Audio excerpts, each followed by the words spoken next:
Okay.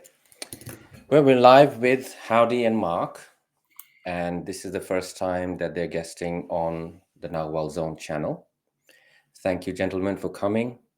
And the next hour and a half, there's a lot of material that I'm sure that you guys will bring to the table, because both of you are, I highly regard both of you as like powerhouses. That's how I would describe each of you in your own field and experience, just the wealth of experience that you both bring. And I think an hour and a half will be far too little. However, we'll try and make the best of it and see where we go with it. So hi, Howdy, and hi, Mark. Welcome. Hello, good to be here. Yeah, thanks for the invitation and to have another discussion on some very challenging subjects. Yeah. I wanted to start from today and then see if we want to go into the past of things, as it were. And I would like to ask, let's start with Mark. Mark, where are you these days in your evolution in the research, where you are at now, from your days as a DJ, working in the hardcore entertainment business, and then all these years later, where are you now? Where would you say you arrived at inside you in terms of integration with all this knowledge and experience? Yeah, well, it has been an evolution because I've been through different phases in terms of my religious and spiritual beliefs. And I've been through different phases in my career as well. So, on the career side of things, I did a few sort of dead end jobs before becoming a DJ, a radio and club DJ. And I was fortunate enough to be quite successful in that field. I traveled around the world, played gigs all over the place, had a great time. Did that for 20 odd years. Round about 2007, 2008, I started to have some big questions about what was going on in the world. And this was where I entered the realm of conspiracy research and what might be termed truth alternative research.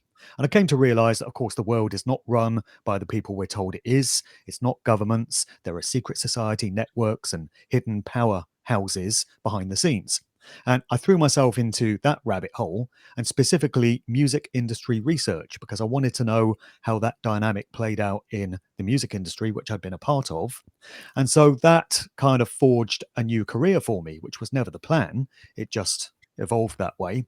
And I became an author and a researcher into the hidden side of the music industry. So I put out a whole load of books, talks, podcasts, video interviews for the past 15 plus years.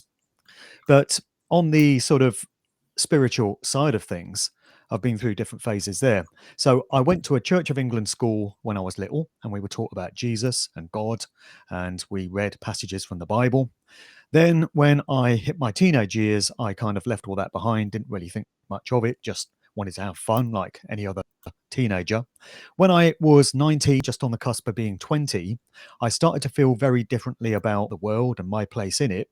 And that led me to be coerced into joining an evangelical Christian church. So I had an aunt who interpreted the way I was feeling about the world as a calling from the Lord. So she said, "Oh, you've got to come and join the church." So I joined the church for 4 years.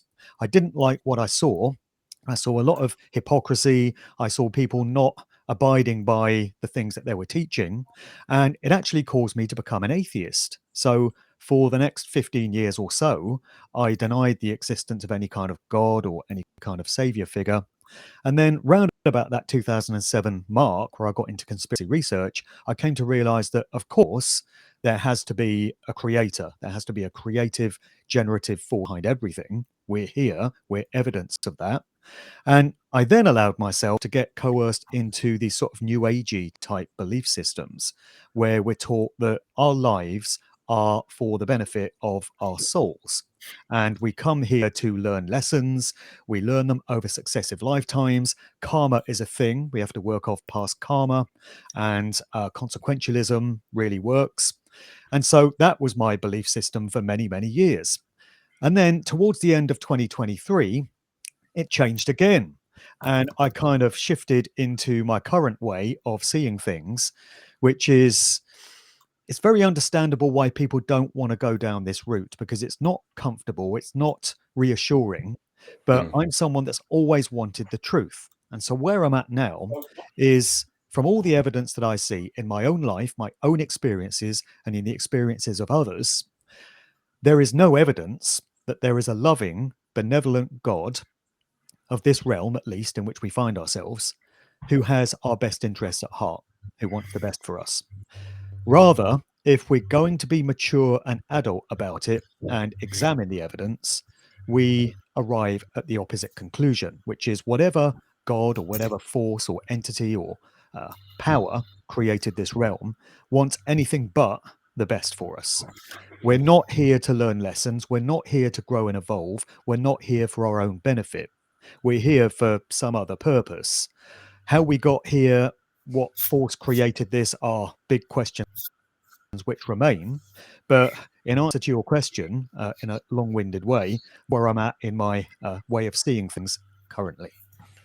Yeah, that's the conclusion that I would say it's an inevitable sort of place to come to in oneself if, as you said, we are to examine the evidence impartially, like in a court of law, Your Honor, this is the evidence. And so this, exactly like that. And not exactly that. Yeah, if I may just jump in there. Yeah. When we become truth seekers and conspiracy researchers, whatever label you want to put on it, we're entrained to always provide citations and references. And thinking about my research in my books, I'm pretty wild claims about famous pop stars having been mind controlled. And somebody might say, oh, you've just made that up. You've just pulled that out of your ass. So I have to provide the citation to show where I got that information from. So if somebody's going to make the bold claim that this realm is presided over by a loving, caring, benevolent God, then evidence needs to be provided in that regard. And we don't have that evidence. People will say, oh, what about the majesty of nature and, mountains and valleys and lakes and oceans? It's beautiful. Yes, it is. And there could be another reason for these things being there. But that alone is not evidence of a loving, caring, benevolent God. If we look at the evidence we do have, suffering, pain, fear, war, strife, conflict all over the world throughout known human history, then if we're going to be adult about it, and if we're going to go where the evidence takes us, we have to conclude that whatever entity presides over this realm wants anything but the best for us. Suffering is built into this place as part of the rules of engagement. Yeah, howdy. Suffering is built into this place as part of the rules of engagement. That's very well put. What are your thoughts on that? On suffering? On Mark saying that suffering it's hard-coded. Suffering is hard-coded into this existence. In this right, that's how this is designed. Yes, it's structured as well. It's I used to call this a suffering pit of hell for a long time, and when I wrote Empty the Cave, I've changed that slightly to call it a giant pit of distortion, of which suffering is a part of it. So the entire realm is, because the entire realm is built on making awareness believe that something is real when it's not. That's the underlying principle of what's going on here. And suffering just happens to be a good way to lock the awareness into the outward manifestation. The realm is just a distortion designed to get awareness, to put its focus and attention on it one way or another. It doesn't really matter what you focus on or how you focus on it. So as we go along, because I know you have a Castaneda background, so I don't mind speaking in those terms as well, because that's what you hear that. So I don't mind speaking in those terms, because I read those books 25 years ago when I was working with with the Korean monk I was with. and the native medicine man I was spending time with. And I've now come to see that those books, there's a lot of great things in those books, and there's a lot of garbage in those books. And it becomes quite it's actually a navigation tool you have to make just to go through those books to figure out what's useful and what's not. So I don't mind framing things as well as we go along in those terms for your audience. Yeah, that's exactly how that's the reason I started the Nagual Zone in the first place, because I felt that those books are not the entirety of what Castaneda learned. Those were just some of the curated notes that he thought would make into a nice narrative with some meat and bones built into it. I would disagree. I actually don't think he wrote many. I think he only wrote about half of those books. So you reckon someone else did? Yeah, I think someone else wrote the books. He was the front man for them. And a lot of particularly at the end, a lot of it was just designed to explain what he was doing with his cult organization in Los Angeles that he built. Yeah. So there's also a real challenging thing of I also have to look at the books. Sorry to get off topic, but to look at the books in segments that they sort of run in segments, and each segment is a completely different segment, has a completely different, let's call it, power attached to it. Some of the segments have a lot and some have none. So anyway, just that in itself, dealing with that's suffering in itself, because these books have been presented for a long time as the pinnacle of knowledge. And then when you actually read them and you start realizing there's lots of good stuff in them and there's lots of not, it can become suffering in itself, depending how you handle even those books. For sure. You're absolutely right. There seem to have been written in modules, and knowing of the publishing business a little bit, as you gentlemen do too, I would think that once he'd kind of exhausted the initial subject matter, his publishers must have come back and said, the suits may have come back and said, well, we need this series to continue because it's very lucrative. What more can we do with this now? And I think that a lot of it clearly changes direction after a while. I think the first 5 to 6 books for me personally have a different quality than the other ones. I wanted to ask Howdie, what was the point at which, perhaps in your training with your mentors, what was the point, or was there a point at which you realized, okay, almost everything that I have assumed to be true in my life so far must be relooked at? Good. That's a fair question.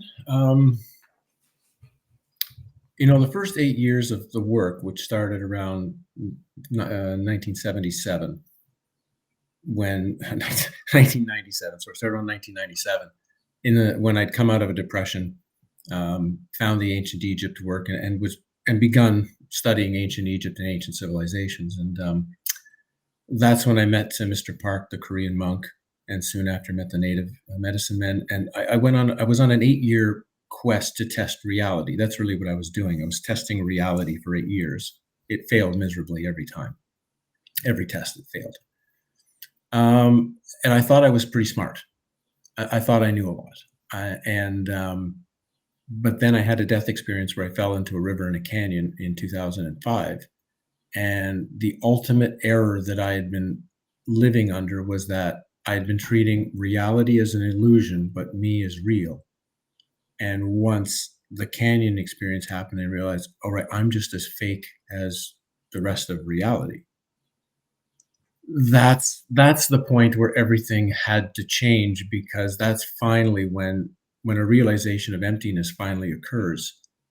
Everything has to turn itself on its head, because everything you had ever believed up to that point is seen to be fictional. So where do you go from that point when you've kind of seen that awareness or the emptiness, that's the underlying truth, and all of this other stuff is like a giant theater production? Where do you go? So that it's been 20 years now of trying to assimilate that experience. and what happened there. And what do you feel is the emotional? I have known people who have gone through so-called enlightenment or collapsing of the identification process, and they've ended up in mental homes. They've ended up in bad places within themselves, some of them killing themselves over it. And to me, it seemed that the emotional integration of their experience from whatever point on was where they struggled the most. And I suppose whether the I or the identification collapses or not, once we arrive at a point where we realize that that the world we live in isn't for our benefit innately, if someone does arrive there, then what is the emotional integration of that? How does one? It's taken you 20 years, and probably it's an ongoing process. Would you like to talk a bit more about that? Oh, we should see first if Mark wants to jump in first. Mark, you have something you want to jump in? Yeah, well, I'm pretty new to all this, actually. You mentioned 1997 there. I've been on this path for about a year and a quarter. It was early 2024 when I started doing my so-called God series of videos. So I'm still discovering stuff and I'm still learning as I go. I'm nowhere near as advanced as Howdie, or I've not had any profound sort of canyon experiences, but I'm just taking the same approach to this information as I do with everything else that I do, looking for the evidence and assimilating it all, aggregating it all, and using the trivium process of truth discernment, I guess, grammar, logic, rhetoric, and just seeing what you come out with. And so I'm arriving at the conclusions that I referred to earlier as a result of doing that. And I think it's very important on this show that we leave some time before the end for a bit of positive reflection on things, because this subject area can be pretty bleak, as you just said.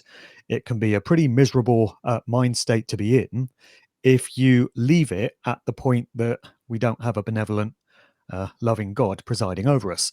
I think there's more to the story than that. And so I think it's very important that we wrap up in that kind of way. But yes, I agree with you that when you come across this information, it can send you into a pretty dark place and a pretty lonely place if you're not careful with it. And I discovered that when I put my first God video out, which was January 24, I got heavily attacked, mainly by Christians, I have to say. Didn't get any hate from Muslims or Jews or Hindus or Buddhists. It was Christians, and they were pretty pissed off with what I was saying, although what I was really doing was asking questions. But I noticed as I proceeded with the series and put out a new video every few weeks, the hate kind of dissipated, the attacks fizzled out, and they were replaced by messages of support. And now I'm 16 videos in, and every time I put one out, I get hundreds of comments from people saying, it's great that you're talking about this stuff. It's great to find people that are brave enough and bold enough to ask these questions and put this information out there. And so many people now are telling me that they feel the same way about things as I do, and that other broadcasters speak about, such as yourselves. So it seems there are many people out there that are starting to see the world in this way. So there's more of us than we might imagine. We're kind of becoming a tribe, I guess, in terms of those that are asking these questions. And it can be very reassuring to know that you're not walking this path alone and others are asking these questions. I think it's inevitable that you arrive at this point. When you've been into sort of truth, alternative conspiracy research for long enough, all roads eventually arrive at this point. You've questioned everything else. You've questioned the nature of government, the nature of money, the nature of the music industry, whatever it may be. And eventually, you have to get to the point where you question the nature of this very reality in which we find ourselves. What are we? What created us? To what end? And most importantly of all, what happens to our consciousness when we get out of here, when we leave our bodies? These are questions that any genuine truth seeker has to eventually arrive at. That's real truth seeking. You see, the thing is that most, and which was evident in 2020 onwards, is I had people literally say, I actually don't want to know. From that point on, when things became very obvious, people just, and I observed that it's this emotion, people are afraid of the emotional impact of the knowledge, of this knowledge on themselves. And they're somewhere deep inside afraid that they don't know what to do with it. How do my whole world collapses. What happens now emotionally to me, inside me? How do I deal with this? It's too big. Right. And It's so, it's Howdie. to answer your question. So that's the underlying fear. The underlying fear everyone's got is that everyone feels like an imposter. They look inside for something. They look for an inner child, for a soul, for whatever, and they find nothing. They find emptiness. The problem is everyone else seems very real. So the natural tendency is there's something wrong with me. I don't want to go looking into that emptiness, so I'm going to cover it with whatever to be as real as everyone else.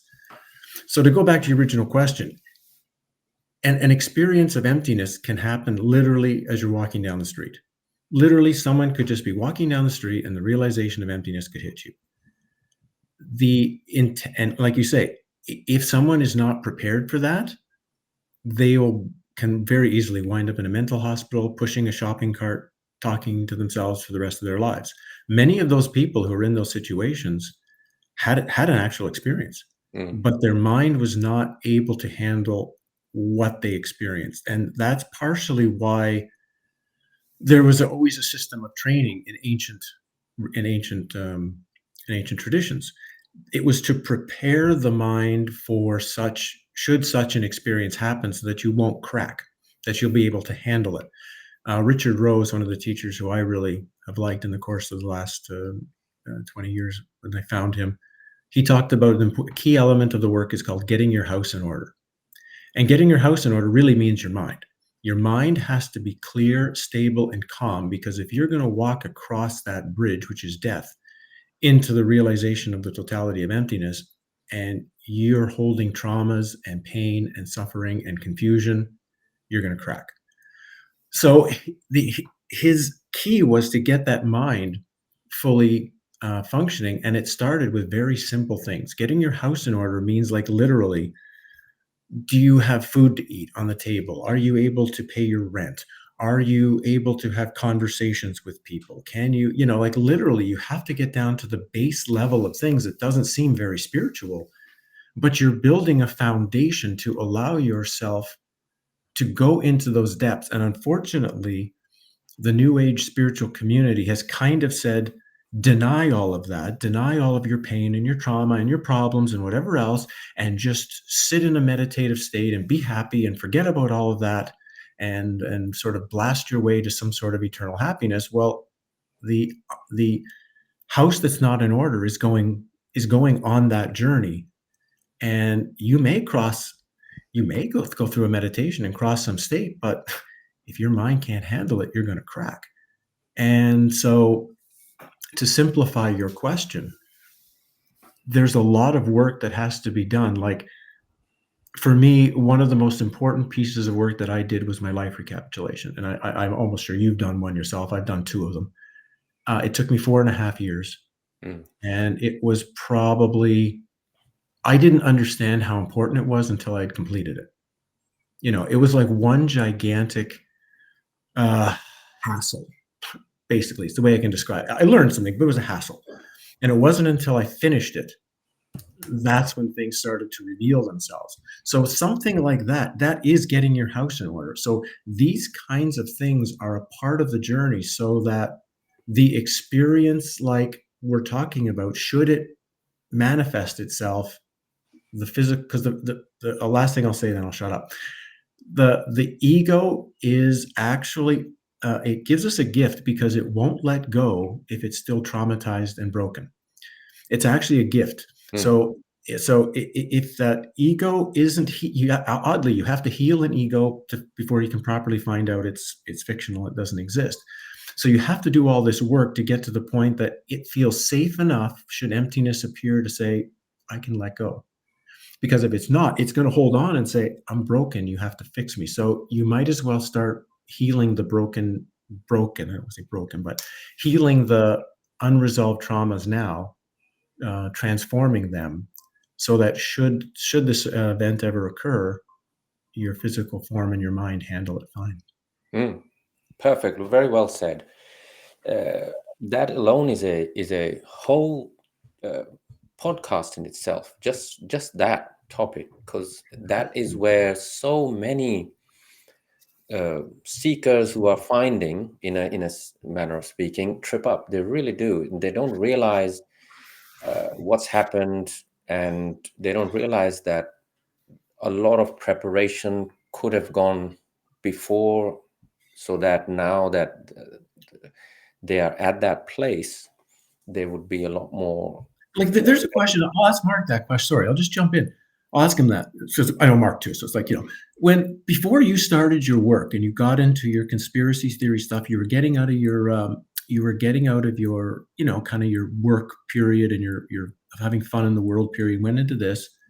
Was there something that you did as well that you would say now is called, like, I would say, getting your house in order? That's something you managed, you in a sense healed something within first before you attacked the next stage of work.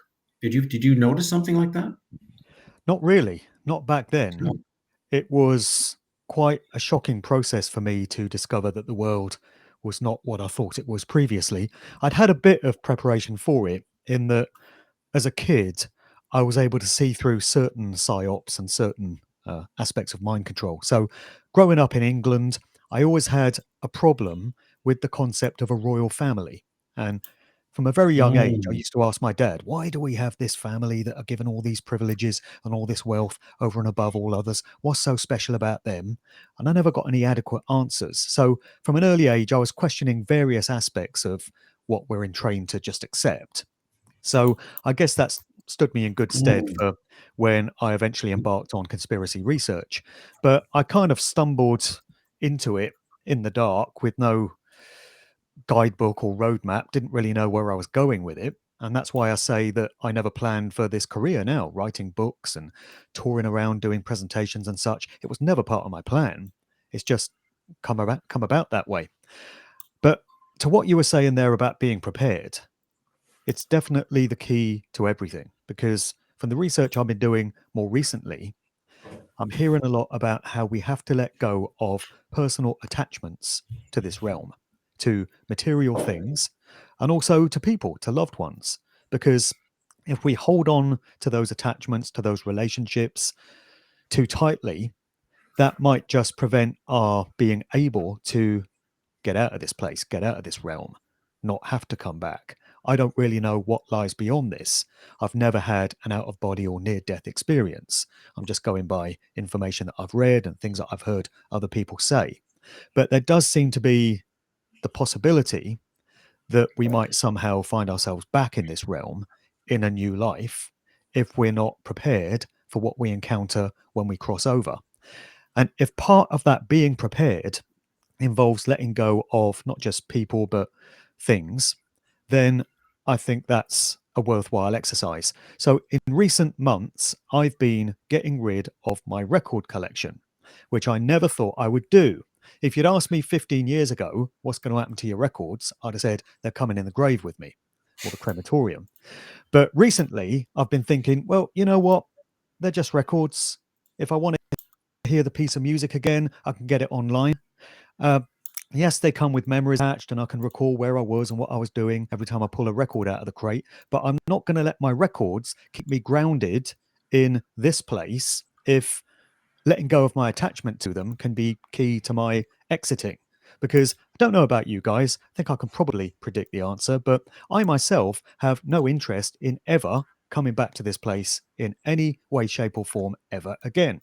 So if selling my records, and also I've been doing what you refer to as the recapitulation exercise, I prefer to call it a review or a recap exercise, because I don't like capitulating to anyone or anything. But I've been writing down in a book everything I can remember about what I've done in my life. I haven't got very far. I'm at about 2 years of age at the moment.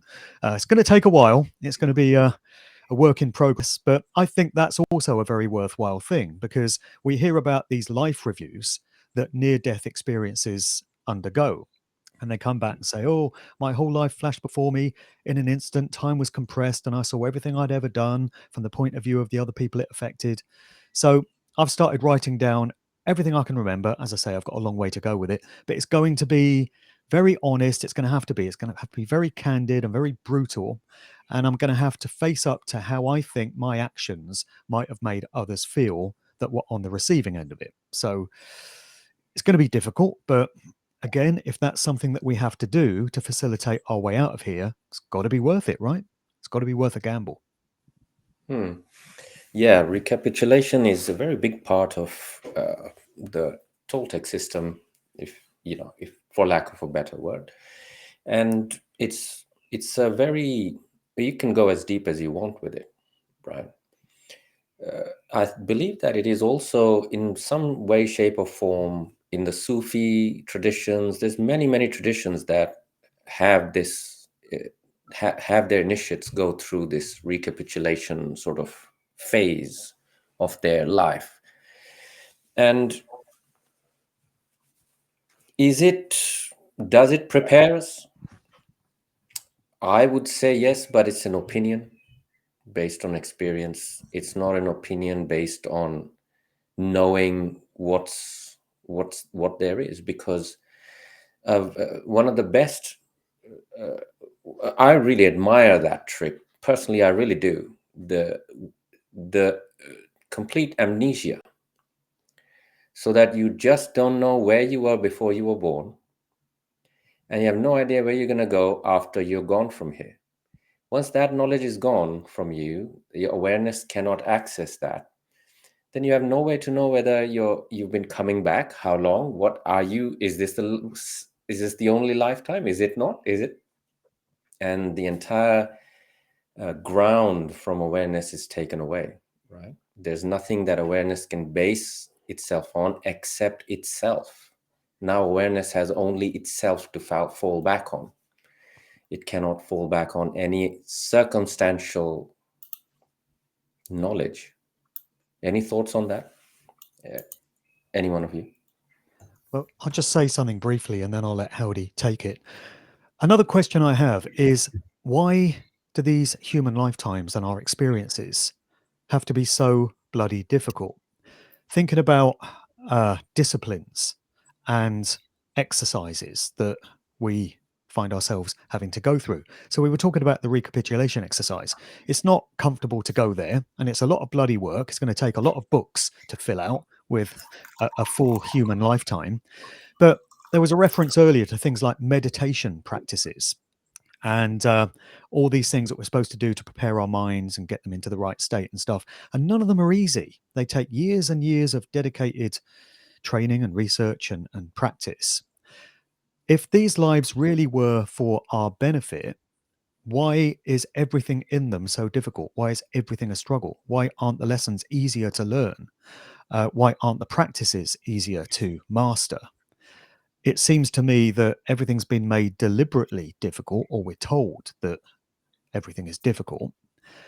It's just, if we had a loving, benevolent God that wanted the best for us, why would life have been made so difficult for us, is my question. So, you guys might want to respond to that. Howdy? Well, of course, the world will be difficult to the degree that one's identification is linked to it. And 99.99% of everyone, before they begin doing any kind of real, true work of self-definition, is 100% identified with themselves and reality. And it's and even to find someone who will be willing to question it, I don't think that can happen unless something has happened in one's life, whether it be a really big trauma to themselves or others, or we're starting to get them to say, what kind of realm is this? Like Mark was saying, I wouldn't be walking this path for sure without the murder of my ex-girlfriend 30 years ago now. That just couldn't have happened. or it would have taken something that drastic to push me over the edge of wanting to look at the reality differently. Or somebody will have such an experience, it doesn't have to be trauma, but somebody will have to have an experience of something so out of the ordinary, so bizarre, so insane, so to speak, that they can't package it into the framework of what this reality is supposed to be.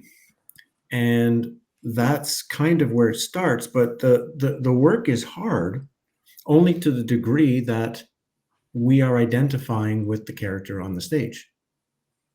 Like, it's very, I'm not saying it's not challenging now. It's very challenging now to know that Howdie Mickoski is a video game character in a video game. He's an actor on a stage, and that awareness is sitting in the seats now, watching the play, knowing it's a play, knowing it's going on, but at the same time, still being invested in the character, still knowing the character has roles to play in the theater. I guess if we put that in Castaneda terms for your audience, that would be truly understanding the last chapter of Journey to Ixtlan, which oddly in that book gets really ignored. There's a lot of really good stuff in that book, but that last chapter, of which the book is based on, tends to get completely ignored because people can't understand it.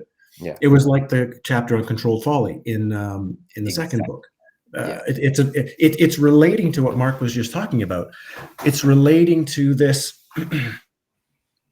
starting to break through with the world, and what that starts to really look like when that happens. And that last chapter of Journey to Ixtlan, when what he referred to all the people he met as phantoms, right? Phantom. Everyone's a phantom except, and he was pointing to Don Juan. Everyone but Don Juan's a phantom. But of course, Don Juan is a phantom as well. It's just he's a phantom who knows he's a phantom. That was the point that he was making. It's not that somehow now, he and Don Gennaro are real now because of they're phantoms too. They just know their character on the stage, and they're still allowing the character to play out.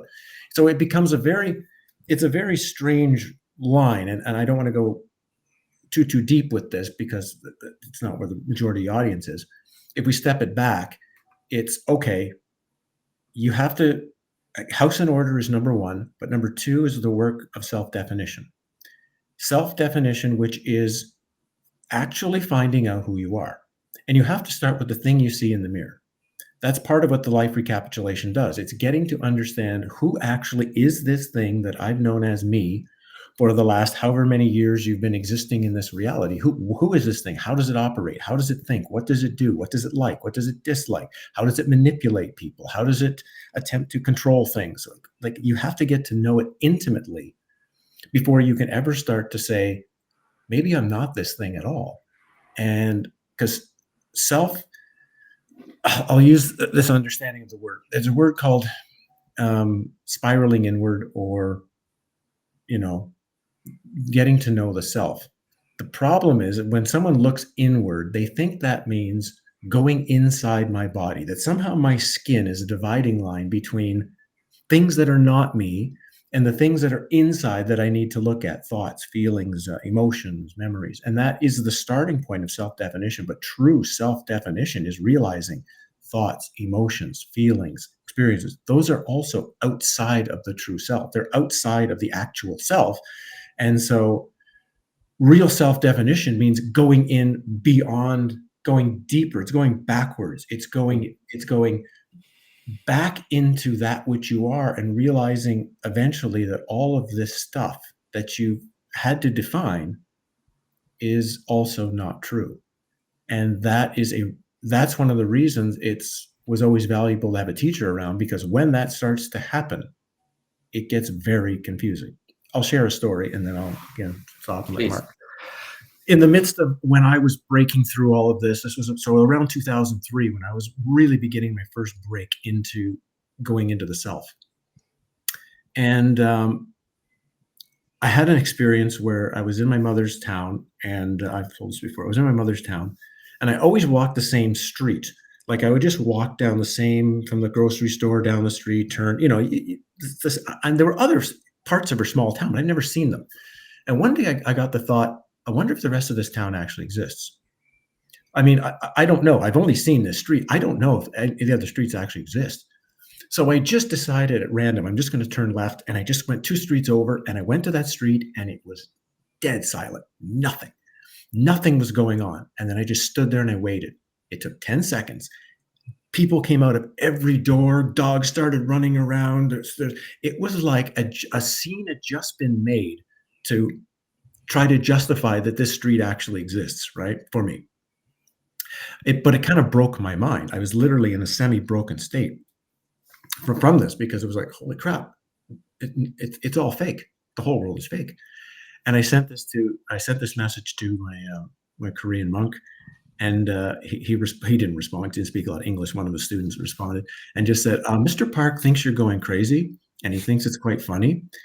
He thinks you should just go golfing for a couple of days and just kind of wait a bit and then think about it after you've gone golfing." So first, okay, I'm going crazy. He acknowledges that, but he thinks it's funny, so it's not a problem.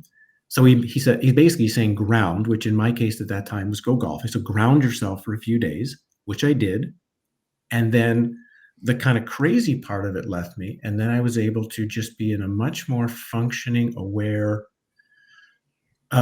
logical awareness of what I had just experienced, and been able to begin placing it into some kind of useful container. So that's, I think, a story that can also remind you that something like that, a period of grounding after that, is always useful, so you don't spin into what we had just been talking about earlier. And you know, he did it in his way with me, but that was, you know. Yeah, I have a similar story, which is not that old, really. It's fairly recent, couple of years, well, last year, even, or year before that.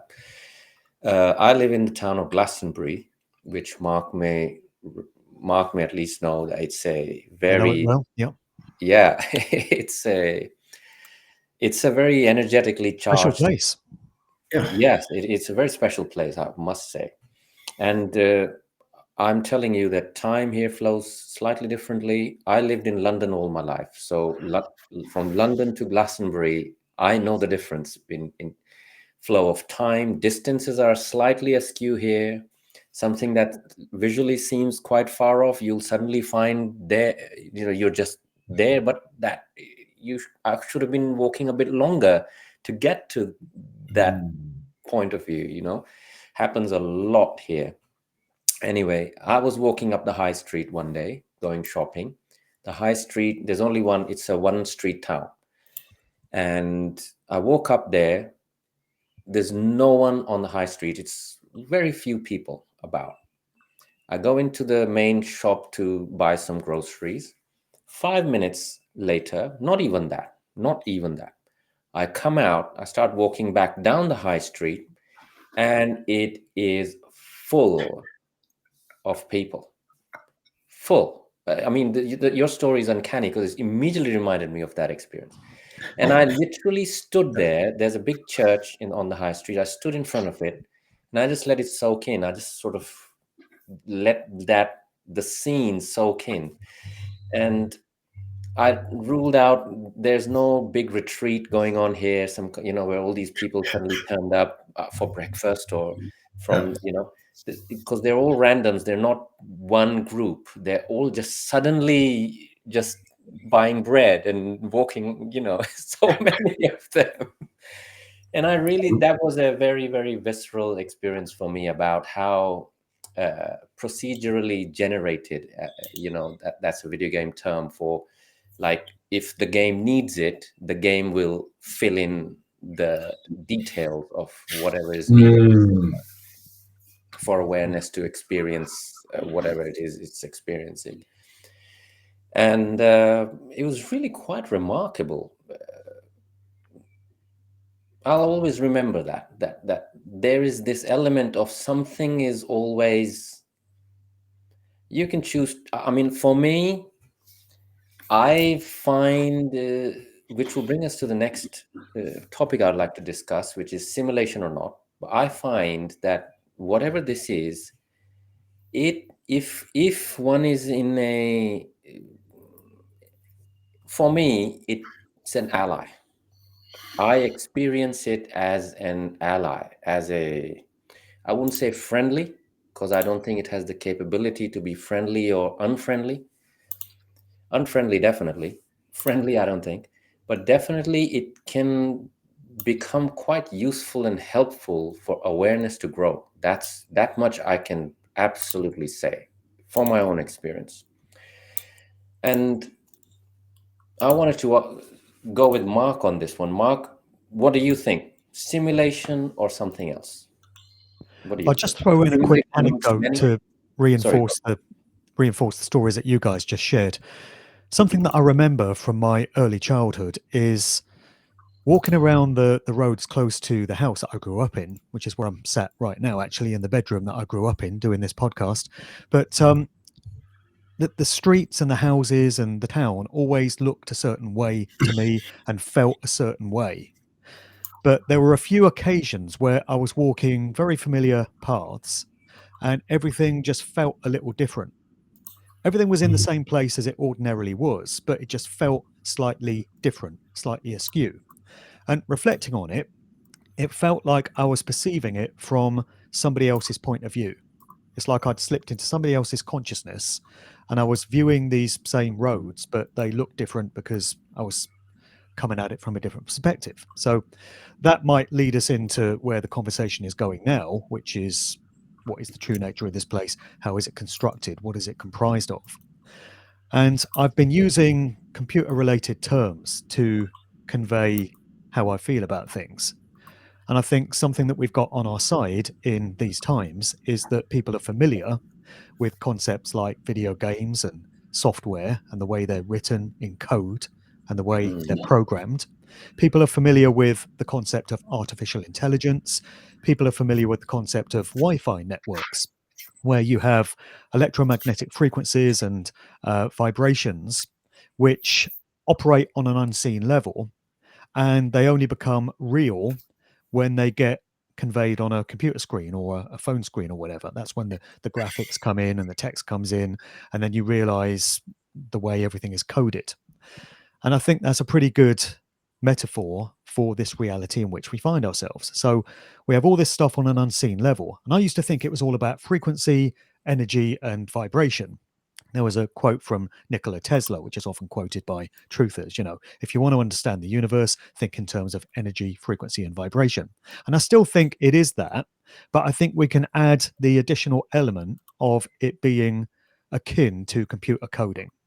So I think we have code running in this reality, and we are vessels through our consciousness for decoding it into our perceived reality.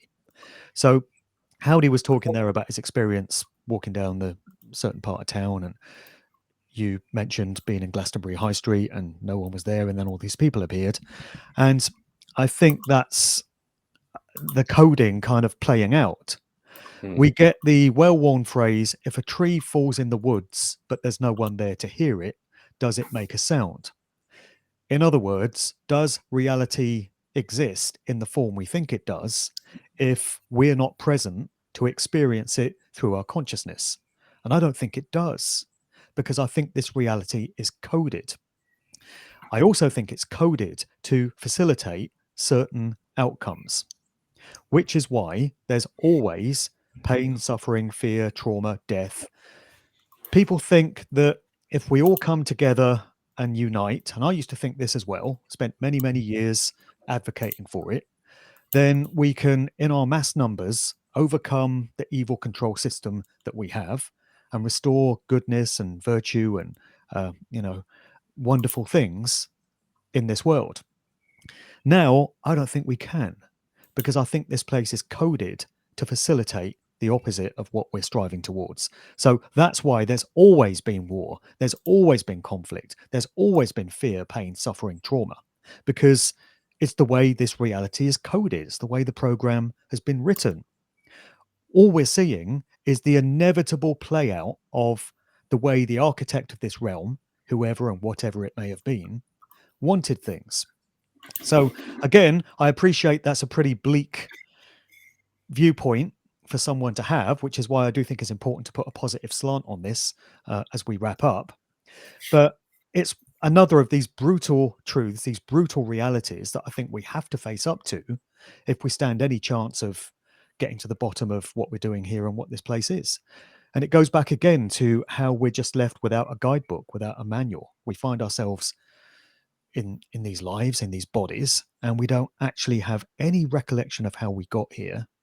Another early childhood memory that I have is I was probably about 4 years of age, and I can remember looking in the mirror at my young self, and I hated what I saw because I didn't like myself.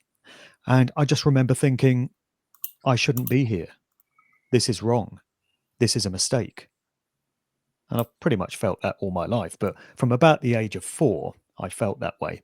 And I was discussing this with a good friend of mine in Newcastle in the northeast of England. And she said exactly the same thing. She said, yes, I know what you mean. When I was a young child, I used to look in the mirror and think exactly the same thing. So here we are in these lives, and we have no idea what we're supposed to be doing with them, where we're going, what this place is, who created it, what we really are. And we're left just to make the best of it and try and find the answers out for ourselves. That's what we're doing on shows like this, I guess, trying to find those answers and trying to seek that truth. It's a path I've been on all my life. The more I look into it, the more confused I get. Just being honest, you would think that with the more information that you accumulate, the more knowledge, the more wisdom, the closer you get towards figuring it all out. I'm finding the opposite is the case. I'm more confused than ever. I don't know what I'm doing. I'm floundering around in the dark. And again, if we had a loving, caring, benevolent God, and these lives were for our own personal benefit and personal growth, that would not be the state of affairs that we would find ourselves in. We would have some kind of guidebook. I'm not talking about holy books like the Bible or the Quran. I'm talking about a spiritual guidebook. We would just inherently know what we're doing here. And we don't. Lots of people claim to know. They're all over YouTube spouting their opinions all over the place. Everyone's got an opinion, but that's all it really is. I don't think anyone really knows. So we're left just to make the best of it with whatever knowledge and wisdom we can accumulate for ourselves. Yeah. It's a very strange situation we find ourselves in. And for me personally, Toltec, I've in my life looked at many different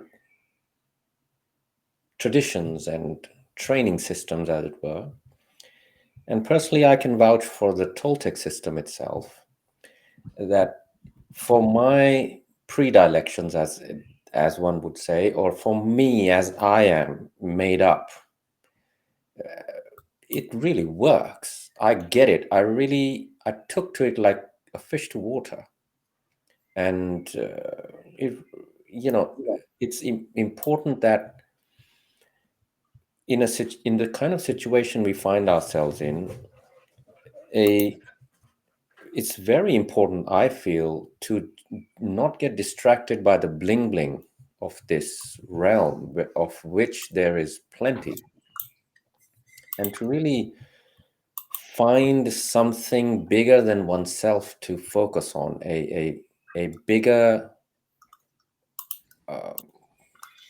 focus, something that brings us out of the needing to be fulfilled by the bling bling of this world.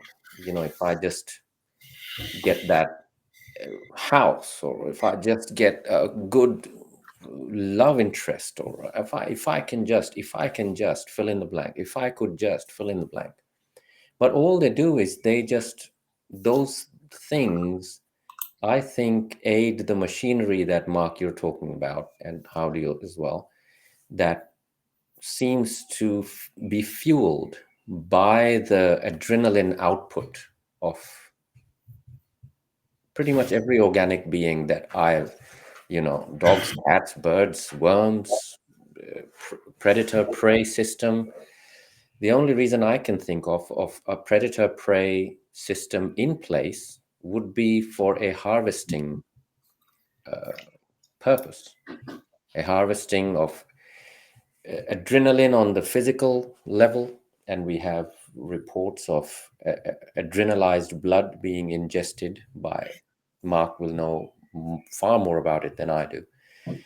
and so on and so forth. And then the fear I believe, is the fuel on the subtler side of things that keeps this system going. Again, does anyone know that for sure? There's no way to know for sure. However, one can, like, be a bit of a Sherlock Holmes and just deduce from what information and experience we see. There are some questions coming in. Should I shoot some of them to you guys? Yeah, can see some of these now. All right, let's go. We've got about 20 minutes and then 10 minutes to wrap up. So, Mark, have you watched Archaic's Predator versus Prey Echoes? Archaic's is... Mark, are you familiar with Archaic's? I am familiar with him and his material, and I did watch quite a few of his videos when I first got started on this line of research. To be honest, I find most of his stuff does go over my head. I do struggle to comprehend what he's trying to put across.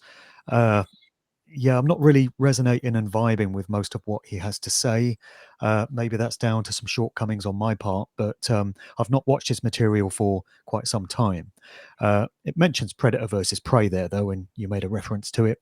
And here's another thing about this reality in which we live, this realm.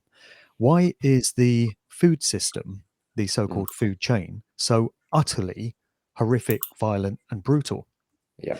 If the creator of this realm is all great and all powerful and could have set into place any kind of reality he or it had wanted, why did he or it choose one where living sentient beings need to murder each other in horrific ways in their billions every single day just to survive another day in this realm? I mean, that's got to be a red flag, right? When we come to question the true nature of, or the true motives of, whatever created this place. And I'll just jump in there. There's a question there about numerology, and then I'll see if Howdie wants to answer this one. But just quickly, somebody's answering, does numerology dictate what sort of role we have to play in this reincarnation? Numbers have figured in my life to an absolutely ridiculously meaningful degree in recent years. So, as a general example, I realized some time ago that all the birth dates of members of my family can be added together to create the birth date of another member of the family. So, for instance, somebody's born on the 12th, somebody else is born on the 5th, add them together, 17, another family member's born on the 17th. Then you can add that to another figure, you arrive at another family member's birthday, and so on. And this happens with no numbers left over. They completely add up perfectly. And while we were recording this show, I just happened to glance at the clock there. And the first time I glanced at it, just randomly, it was 12:50. So my birth date is the 12th of May, 12th of the 5th, it's 12:50.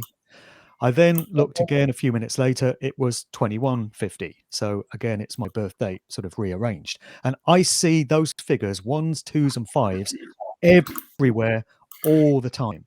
So I don't quite know what's going on there, but it's very consistent with this idea that this reality is mathematically coded, and it's numbers and it's binary.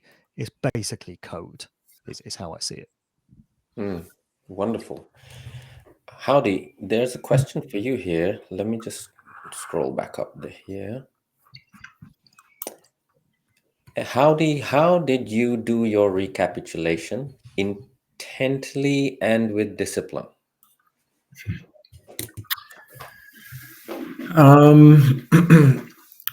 Well, I think with all recapitulations, you get a starting point, and then you learn how to do it as you go along. It becomes very personal.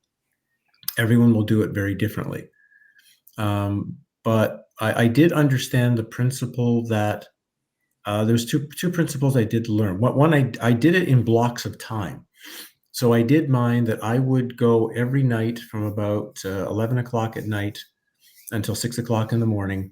And I would do, like, say, university, or I would do, high school or something. That if that took a month or 2 months or 3 months, I would just do that continually until that block of time was completed, and then I would take a break. So it was hard, intense periods of work. I realized there were two important elements. One that was coming up was seeing, important part of the recapitulation is seeing the loops of your life, the continuous that everything is just a replaying loop. And someone can ask, did you recapitulate every moment of your entire life? Yes, I did. He said, but it took you 4.5 years. That's correct. How is that possible to do?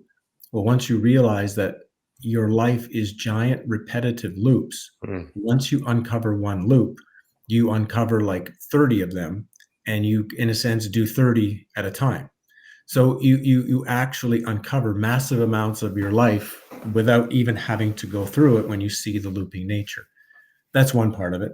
The other part of it was I knew that going through the recapitulation with my mind was just the warm-up. It was just getting me to do the practice. And it was very, very difficult. It was very annoying. It was very, my mind tried really, really hard to get me to not do it. But once I had the experience where I was no longer, in a sense, watching an event, where I was in the event, where I was reliving the event again, fully, like I was there. That's recap change. And I'll just share this last little piece of it. When I did my recap the second time, when I did my second full life recapitulation, it was really, really different. Because when I did it the second time, I actually only, I tried to recap some events that were left, but all I saw were like a second. Like I would be shown 1 second of an event, like where I was at a hotel desk and I was checking in and a key was being given and a comment was made. It was like this, the emotion of that 1 second was the only thing that was being recapitulated in the second event. It got in the second life pass. It got so focused. So I started also realizing that as you recapitulate, if you do it again and again, it'll be very, very different. Second time will be different. Your third time will be different. Because you're unraveling more and more of yourself, and it's going to get tighter. And you have to start with the whole thing before you can begin literally recapitulating seconds. Wonderful. Wonderful. Here's another one here. In your view, are we the generative force of our own experience, or is our energy used to fuel the simulation that chooses certain experiences to present to us? Or is it an interrelational paradox? Who wants to go with that one? Well, to my thinking, it's more the second option there. Our energy is used to fuel the simulation. But there are aspects of the first one as well. So I think that although we find ourselves here without our consent, but remember agreeing to incarnate into this life and undergo these experiences, I do feel that we are individual units of the original true creator source. So this would be the original creator God, if people want to put that label on it. So I feel that the so-called God of this realm is not the original source creator. It's what the Gnostics referred to as the demiurge. It's a lesser god. It can be referred to as a demon. You know, names are put on it such as Satan and Yahweh and names such as this. But I think that we are what the Gnostics referred to as divine sparks. So we are aspects of that original true God consciousness. And that's where I feel the good news lies, because there's got to be some good news in all of this, right? And this is what I was so keen to just get in there before we finish this show. I think optimism is to be derived from the knowledge that that's what we truly are. You know, we're not slaves. We might find ourselves enslaved within this simulation reality. But once we exit these bodies and these lives are done, and we go back to our original true consciousness, we become free, or we have the option to become free. And I think perhaps facing up to this uncomfortable information while we've got the opportunity to in these lives is the key to us becoming free. Because going back to what we were talking about earlier, the more attachment we have to this realm and the more belief we have in it, in ourselves, our names, our physical bodies, the more likely we are to be coerced or enticed or tricked or whatever it may be into coming back here for another go round. Whereas if we can let go of that kind of attachment, which includes recognizing that we're more than these physical bodies, we're more than Anaam, Howdie, and Mark, maybe that's the key to us getting out of here and returning home to our true original source home. Well, I've got something there. I'll kind of come from the point of view of the sort of the average person, and I can truly understand that, because if you imagine someone who only knows their, we are all beings of relationship, aren't we? We would die if we could not relate. If the ability to relate, to exchange energy was taken away from us, I believe that we would not survive. Babies die due to lack of love. Literally, physically, they can't survive. And if all that an individual knows is their relationships, I love my dog, I love my cats, I love my house, my childhood home and the 80s, and the music was great, and my school, and then my friends and my mom, and on and on and on and on and on and on and on, layers of them. And if the only option to freedom is giving all that up and jumping into what could be called the jump into infinity, or jumping into the unknown, how many would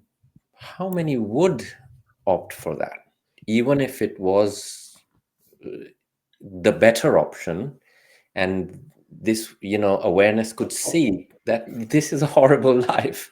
But I've got my mom's coming back down as my sister this time, or if you want to go down that thought path, my dog's going to become a cat, and we're going to do this and we're going to do that, and it's horrible. But that's too much.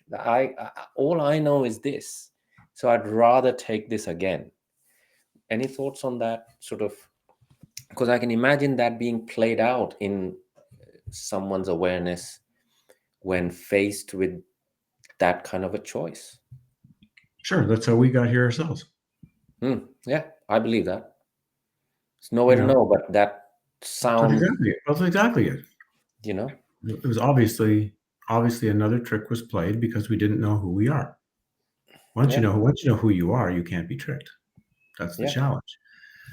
So you say these people wouldn't give this up. Well, no, because they believe that they are the person they see in the mirror, and that the things they do are important, and life is important, and whatever happens is, once you see it as a story, not that you deny the story, not that you pretend that it's not important, not that you step away from the suffering that exists here, but you can never fully engage with the simulation. People talk, they say it's a simulation. Okay, then why is it bothering you? And they don't have an answer for that. So there's so many layers of the work. Like, just seeing it's a simulation that's a start. But again, it's again that gray error, right? The gray error, which Gary Harmon laid out fabulously, was if you take this whole world to be an illusion and don't include yourself in that illusion, you've made the classic spiritual mistake. And that's everything is constantly being done to solidify me.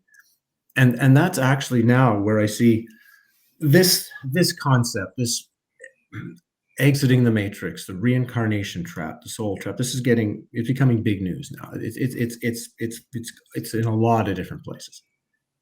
And generally the message is somehow, how can I use these concepts to end my suffering? How can I use these concepts to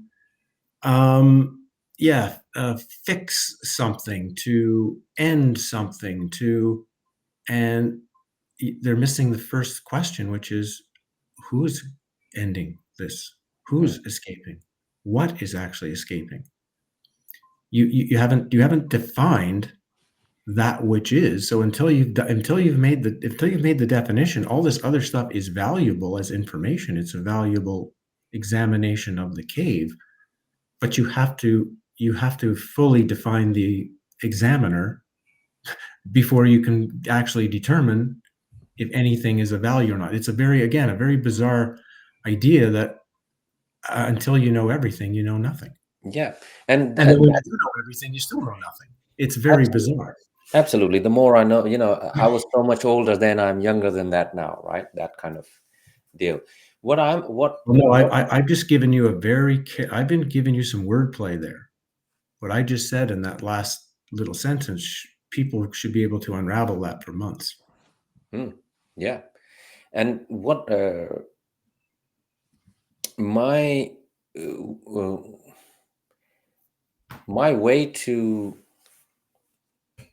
understand how someone would find this so challenging is because when it comes to feelings and sort of knowledges, feelings will win out every time. And so if emotional integration, well let's face it, this is a horror realm. I mean, exactly. Mark has studied this intensely with the stuff that he's looked. I mean, he's looked at a particular area that I looked into it enough that I needed to know about it, but he's looked into the detail, right? Mark can give you ritual abuse and such, right? Yeah, the horror, the actual horror that goes, the kind of thing that the average person tries to pretend doesn't happen here. Exactly. And that's an important part of actually understanding to move along, of just how serious this topic is. For sure. And so what do you guys, Mark, from your experience, you've had to emotionally journey with this stuff, right? No one, I don't think, only a psychopath would not feel anything. Knowing, journeying with the true nature of this realm, right? So how does one who is either starting out on this journey or midway through the journey and realizing more and more things, as these days a lot of people are in that midway category, right, where so much is, so much information is available, but not enough time to emotionally integrate and find that inner core of stability inside, like Howdie was saying, so that you don't crack when faced with the unknown within oneself. Any thoughts to share on that, Mark? I think you're either someone who wants the truth no matter what, and you're prepared to go wherever it takes you, or you're not. It's one or the other. Most people obviously fall into the latter category. They don't want the truth enough to look into such ugly subject areas as satanic ritual abuse, trauma-based mind control, child sex trafficking, all this sort of stuff. It's horrific. It's dark. It can really weigh down on your soul. But at the end of the day, if you're someone that wants truth, you have to face up to these things. And maybe those of us that hunger for the truth enough are the ones that are going to stand some chance of not finding ourselves spat back out in this reality. That's my best hope at this point. It's completely understandable why people don't want to look at this stuff. And if you do, you're going to have to let a few things go in your life. You're going to have to make a few sacrifices, no pun intended. But, you might have to knock the odd football game on the head. You might have to not go down the pub with the lads quite so much. You might have to, spend your days off doing some research instead of fun things, if you really want to get to the bottom of what's going on here, or at least stand some chance of arriving at those conclusions. So it does take a level of commitment from an individual to get to the sort of levels of knowledge that are going to be required. But again, ultimately, it comes down to just how much do you want the truth? Simple as that, really. Yeah, I agree with that. It's one, at some point, the individual, we all have to jump off that fence. We really do. At whatever point in life, that has got to happen. And personally, I always say, no harm, no foul. If you want to walk away from this, and like in the Matrix movie, that guy who says, just reinsert me back in. I want to be an actor, or I don't want to remember anything. And he's eating the tuna steak. You remember that bit?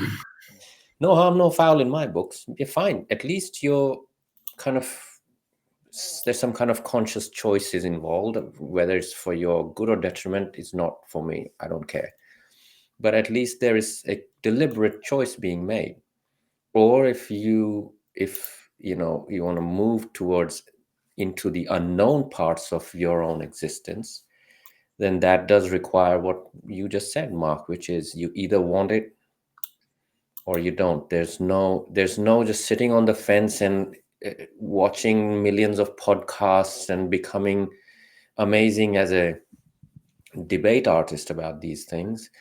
I feel that emotional integration, time to give oneself, like Howdie went golfing after he went a bit crazy, so he was told, go play a little bit of golf and strengthen your shields, as it were, and get some pragmatic sense, sobriety, get a cool head on your shoulders again, then look at it again.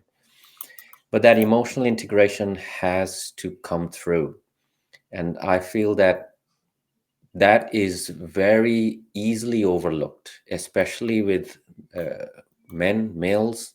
Men I use rarely nowadays, the word. I use males, not many men left. And it is very important. It is very important. Otherwise, all the energy just gets stuck up here and it never really just goes in and gives true authority to that being. An authority based on integration of all these different things that awareness is facing inside them. Any thoughts on that? Final parting shots before we wrap up and go into a bit more of a uplifting. Howdie, what do you think? No, I'm fine with that. That was, you know, was a comment. We can move on. Mm-hmm. Mark? Just to add that it's completely understandable why religions flourish and thrive, because they are coping mechanisms that mask the rather horrific reality of what this place is and what these lives are. That's the purpose of religions, to try and give some meaning and some context to these unanswered questions in people's lives. So these institutions have been set up and people have been coerced and programmed and conditioned to gravitate towards one religion or another, largely dependent upon what part of the world you happen to grow up in. And they claim to provide all the answers. You know, you've got all these big searching questions in life. Well, here are the answers. They're between the covers of this holy book. Everything you need to know is in here. You don't need to go searching anymore. You don't need to go asking these questions, because we're telling you this is how it is. This is what you need to think. And so they become a coping mechanism in pretty much the same way as drugs and alcohol and all kinds of addictions do. It's masking. That's what people are doing. They're employing these ways of distracting their minds from going into unwanted areas and keeping them busy with all kinds of other things. I mean, I do this myself. I do it myself through work. I do so much work. People say to me all the time, Mark, you know, your work ethic is amazing. How do you churn out so many videos and books and talks and stuff? And I say, because I have to. Because I have to lose myself in my work to prevent my mind from going off in places that I prefer it didn't. So that's what religions are there for. And then as an alternative to the orthodox mainstream religions, you've got this sort of new age way of thinking now, which I referred to earlier, that our lives are, you know, this is a giant schoolhouse and we come here to learn lessons, to grow and evolve and all this. And I used to gravitate towards all of that. I don't anymore. I can see all the holes in those kind of arguments, but all these things are there for a reason, because the powers that be, and I think the so-called elites that we refer to, secret society networks and those that control governments and such, are basically doing the bidding of the god of this realm, the architect of this realm. They're keeping the fear and the trauma and the suffering and the anxiety going through their activities. And they love it when people gravitate towards religions, because they can put them in a box. And it stops them thinking and asking questions and scrutinizing things. Because that's a controller's worst nightmare. A human population engaged in critical thought, asking questions no matter how awkward or unsettling they may be, and not being satisfied until they get the answers, and not giving up until they get the answers. Yeah. Any where do you guys think this is all going? Any new age of Aquarius coming up anytime soon? Or need we even discuss that? Any thoughts on where this is all going, according to Oh, well, you guys? Q and the White Hats are going to charge in on a white horse and save us anytime now, don't you know? The archangels and the I mean, Glastonbury, this town is absolutely chockers with what the religions don't get, the new age sweeps up, right? And yeah, a new simulation's being created. It's been created. It's ready to go. This one is ending. The simulation will soon shut off. And we're kind of at the switch point, which is why so many people are actually talking about these subjects, because it's energetically becoming obvious. And the new simulation will be either brought into by this one will become so horrific that people will be suggested to go to a happier place, go to a safer place. Others will be told that the new 5D ascension is coming, and they've passed the great test, and their great teacher is waiting for them. And so it doesn't matter which one they're going to go with. It's consciousness, the soul will be fooled, and it will go into the next simulation. It'll go, D means deeper, right? D means depth, deeper into the quicksand. But on another level, it's another, like someone says, well, are you worried about that? No. Aren't you concerned about there being another simulation? No. It's another fake realm. It's another fake realm in a completely fake world. So why would I be concerned about it? Yeah. You know, the focus is stillness. That's the focus. And that's what people don't. There's a time when you have to be active. You have to put a lot of action in. You have to put a lot of work in. You have to have an intent, and you have to follow it. But there also comes a time when you need to stop. You've done enough. You've found out enough. You've read enough books. You've done enough, and it's time to just literally stop and be still. And that is one of the hardest things to get someone to do. Either they stop before it's time, right? There's a lot of these new traditions. Neo-Advaita is a famous one of it. Just, there's nothing you have to do. Just sit and drink your tea. Ha ha. And so, and they're not actually wrong. That's the problem. They're not actually wrong. It's just, it's at the right exact moment when you have to follow. Up until that point, you have to turn over every rock. You have to look under every area. You have to do everything you possibly can. But then there's a certain point you realize, I've done enough. Now I'm just going to be still. And that's one of the hardest things to get someone to do, is to get them to stop when it's time. They just, that's another part of the path itself. The path itself tricks people into just walking in circles continually, even though they're almost ready to go. They have the power they need to leave, but they just think, I don't know enough. I need to know more. I need to do this. I need to study this. And you can just watch them just till that. There's another group that will do that. New simulation starting. Why don't you go study that? Oh, great. I can learn more about the matrix and how it's built. So every possible trick in the book will be used to get people to go in. And but before that happens, this simulation is going to get hellish. Whatever anyone thinks it's hellish to this point, you ain't seen nothing yet. This thing is going to get wild. And it's just fine to be prepared for it. And as Mr. Park told us, as I was with Mr. Park when 9/11 happened, and some people came over to the house that afternoon, and World War III is going to happen. We're all going to die. What are we going to do? And Mr. Park just said, do your exercise.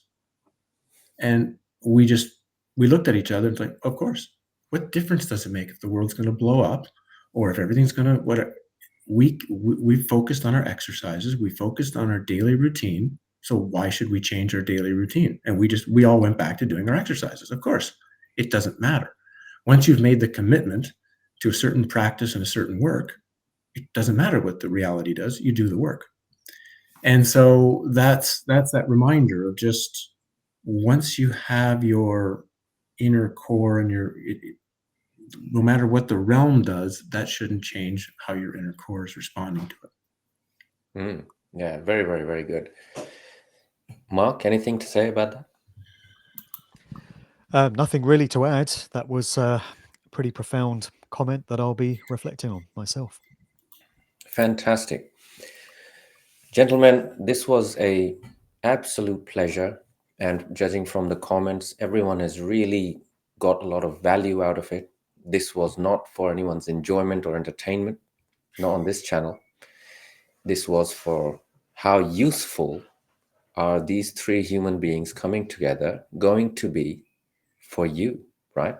And on that one, I think it has proved very useful for whoever is ready to make use of this conversation and very, very deep concepts laid within. And also for me, we can easily ignore the presence of three powerful human beings and powerful listeners and exchange those for the words that have been, you know, and they become more important than there's just hanging out, that the lost art of hanging out. People are used to hanging out with video game characters these days more than they hang out with humans. And that alone is enough to unlock many things in the witnessing side of the human, whoever is part of this conversation, all 66 plus 3, 69 of us.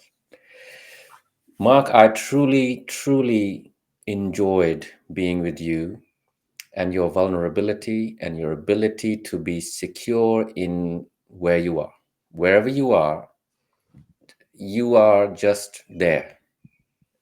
I truly enjoyed witnessing that.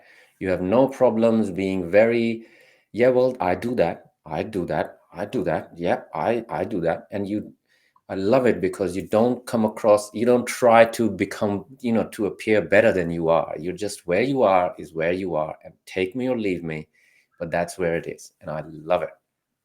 Well, So thank you. I thank you. appreciate that. I think it's fairly clear that I'm early days in this sort of research compared to you guys. I'm still finding my way with it all. And yeah, I'm happy to admit that there's so much I don't know. I'm a work in progress. I'm imperfect. I'm flawed.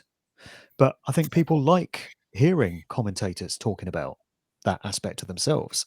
I get a lot of comments from people saying it's great that you express yourself in this way because it makes me realize I'm not alone, because I feel that way about myself as well. So if these conversations can be of value to people on that kind of personal level, then they're very worthwhile. And judging by the comments we're getting here in the chat, a lot of people have found this conversation to be very worthwhile. So I'm happy it went ahead. Yeah, it did. And I'm happy that we all could come together. Howdie, I would like to say it has been a great pleasure to have your presence here, just like Mark's, and your wisdom born out of personal experience, not just bookish stuff, but how you have learned to live in your life and conduct your life is a testament. For me, you wouldn't need to speak a word, and whatever you have spoken would still come through. That's how I experience you, and thank you for your presence. It's been just fantastic, and I hope that it just really, we all go from strength to strength and power to power, because where I'm concerned, we have been given that divine capability. No one does not have that ace card up their sleeve. No one exists without that ace card of choosing power over weakness. And what that looks like for each person, that's for them to determine. Is there anything any one of you would like to say to the audience, or should we wrap up? Well, first I'll just say thanks, Anaam, for the kind words and for having me on today. And like I say, I've known about you for a number of years. I was going to reach out a few years ago and talk to you, and it just something happened and it didn't come up. So I'm glad we did have a chance to communicate and talk. Mark, really glad to see you again. Mark has done an amazing depth of research on and knowledge in the last 2 years. Your last 2 years have been like a speed rocket of work. And you should make sure you remind yourself of that, acknowledge the work that you've done, because it has been a tremendous amount. And one thing, and I'll stop. One thing Anaam was reflecting to, I think it's important that people meet actually in person. Yes, we may be a bunch of video game characters, but it's important that on the journey to self-knowledge, you have spiritual friends. And you have spiritual friends that you are able to meet and communicate with, not just like this, not just talking to a screen, where you can actually sit across a table and have conversation and laugh together and be upset together and go somewhere together. And there's a lot of people just like you watching this now who would love to have a spiritual friend, to have someone to talk with. So you're not alone in that regard. And all you have to do is put a little work in, and you might be surprised that someone that could be a good conversation person for you lives closer to you than you might think. Fantastic advice. Really, probably the most important advice of these times. We are relational beings. We fade. Our light, if you want to call the light of awareness, it dims. We dim if we don't relate with meaning, if we don't have meaningful relationships. And Howdie, that was the best advice you could have given for the audience on this channel. That's one of the main values of conferences and meetup events. I do a lot of these, and just as important as the information that's presented by the speakers is the networking, the opportunity to engage and interact socially with others of a like mind. That is just pure gold, opportunities like that. And these events are very important in the flesh, in physicality, not over a Zoom call or whatever. As Howdie said, these are very important aspects to dealing with these lives. For sure. Mark, anything coming up in terms of conferences or anything where you hope to be soon? Oh, loads, mate. I never stop. I'm on perpetual tour. So all my dates are listed at my website, djmarkdevlin.com, and there's links to all my videos and everything else there. And I'd just like to say that you've been a great host here. I do a lot of interviews, and many hosts just give a single sentence question and leave the guest to speak for 20 minutes, whereas you've got very involved in the conversation and shared many insights yourself. And I like that in a host. It really helps to move the conversation along and put it into proper perspective. So great job done there yourself as well. Thank you. For a first time with guests on the channel, I think we did pretty well. Mark, any final parting shots, and then we'll wrap up, about your latest book, because I don't want that not mentioned, because it is a very good.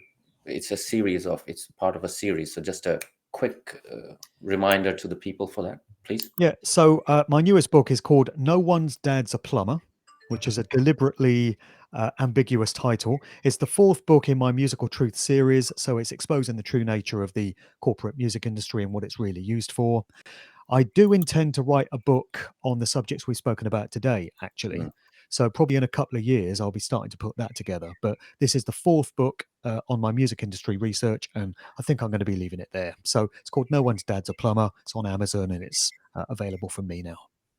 Fantastic. Thank you for that. Howdie, is there anything you'd like to share with us about your work, or are we good to go? I guess we're mostly good to go, but I've left YouTube. I've left these open channels. It's now everything I do is on my locals community. I have a very nice community of about 2,000 people there. There are people, in the majority, who want to do serious work, that are involved in wanting, they want out. They want out of this realm. They want to go home, and they just what to do. And so that's kind of what we're doing there. And of course, my new book, Empty the Cave, from last year, is being very curiously challenged by the Matrix. There's a lot of strange stuff that's happened for people to try to obtain it. So I have made the PDF file of the book available for a donation on my website for people who have trouble trying to get the book and for some reason can't. In some countries they can't order it. It's very strange. So you can always go to my website and just get a PDF of it. And the website is Howdie. The website, please. My name. So if you go to myname.com, you'll find it. And, yeah. Great. And other than that, just focusing on having some stillness in the summer. I love that. I love it. I love it. If someone is interested in training under you, Howdie, is that possible these days, or are you taking people on? No, everything is done through my work, through the books, through my locals channel, and that's how things. I think, particularly in the last book, I think I've said what I wanted to say very, very clearly. And if someone takes that to heart and unravels it, I think they'll answer a lot of questions for themselves. Wonderful. Let's wrap it up, gentlemen. Thank you so much, really, from the bottom of my heart, for taking the time to come and join us. And who knows, perhaps further down the line, we may meet up again for another fruitful interaction. Until then, stay blessed. Oh, of course, real quickly, I mean, we don't live far from each other. Let's be clear. We were in the same area. I mean, maybe somehow we'll put something together and we can all actually meet in person. And the next time we do this, we won't be on a screen. We'll be in the same room with one camera. Yeah. And we're all talking in the same space. I'm down for that. Sounds absolutely good. Yeah. Let's do it in these lifetimes, as none of us will be having another one.